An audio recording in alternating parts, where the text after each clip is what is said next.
اعوذ باللہ من الشیطان الرجیم بسم اللہ الرحمن الرحیم الحمد للہ رب العالمین الصلاة والسلام علی خاتم النبیین فاما بعد وضاحت آیت نمبر 105 سورۃ الانعام۔ اس آیت میں فرمایا گیا کہ وَلَيَقُولُوا دَرَسْتُ، جس کا حاصل یہ ہے کہ سارا ہدایت کا سامان، معجزات اور دلائل بے مثل کتاب قرآن اور ایک امی نبی محض کی زبان مبارک سے ایسے معلوم و حقائق کا اظہار جن سے ساری دنیا کے فلاسفر اور حکماء عاجز ہیں، ایسا بلیغ کلام جس میں قیامت تک آنے والے جن و بشر کو چیلنج کیا گیا ہے کہ اس کی ایک جیسی چھوٹی سی صورت یا اس جیسا کلام کوئی بنا سکے تو لائے، اور ساری دنیا اس سے عاجز رہی۔ یہ سب حق بینی کا سامان ایسا تھا کہ ہر ہٹ درم منکر کو بھی رسول کریم صلی اللہ علیہ وآلہ وسلم کے قدموں پر گر جانا چاہیے تھا، لیکن جن لوگوں کی طبیعت میں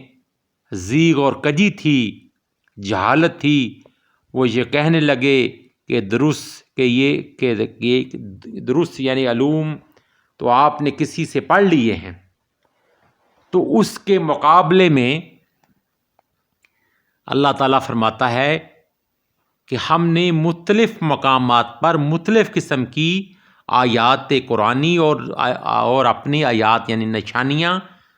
معجزات، ہر قسم کی چیزیں جو انسانی عقل و فہم اور شعور کے لیے کافی ہوتی ہیں، وہ دلیلیں ہم نے پیش کر دی ہیں تاکہ کوئی آپ کو نبی کریم صلی اللہ علیہ وسلم کو، جو امی ہیں، جنہوں نے کسی استاد سے، دنیاوی استاد سے کوئی تعلیم حاصل نہیں کی، وہ تو سارا علم جو نبی کریم صلی اللہ علیہ وسلم کے پاس ہے وہ اللہ سبحانہ و تعالیٰ کے کلام کے ذریعے آیا، یعنی کہ حضرت جبرائیل امین علیہ السلام نے آپ کو اللہ تعالیٰ کی طرف سے وہ وحی کے ذریعے پیش کیا۔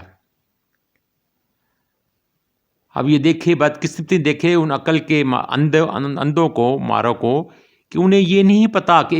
ایک نبی امی ہیں جو کسی اسکول میں کسی انسان کے پاس نہیں گئے، اس کے شاگرد نہیں بنے،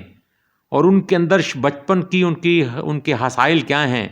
انہوں نے کبھی جھوٹ نہیں بولا، وہ صادق اور امین ہے۔ دنیا میں ایک ہی شخص واحد صادق اور امین ہے،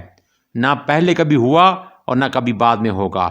اگر کوئی ایسا کہتا ہے تو وہ جاہل اور گنوار ہے، کیونکہ صادق اور امین صرف نبی کریم صلی اللہ علیہ وآلہ وسلم کی ہی ذات ہے۔ تو ان لوگوں کو جو سمن بکمن عمیٌ تھے، ان کی باتوں، ان کے ذہن میں تو ایسی بات نہیں آ سکتی تھی، عقل و شعور، یہ قرآن کی باتیں ان کے ذہن میں کیسے سما سکتی تھی؟ لیکن جو فہم و فراست رکھتے تھے، اللہ تعالیٰ نے ان کو یہ سب کچھ عطا کیا، جس کا حاصل یہ ہے کہ دانش مند، جن کی سمجھ درست اور فہم سلیم صحیح ہے، ان کے لیے یہ بیان نافع و مفید ثابت ہوا۔ خلاصہ یہ ہے کہ سامان ہدایت تو سب کے لیے سامنے رکھا گیا،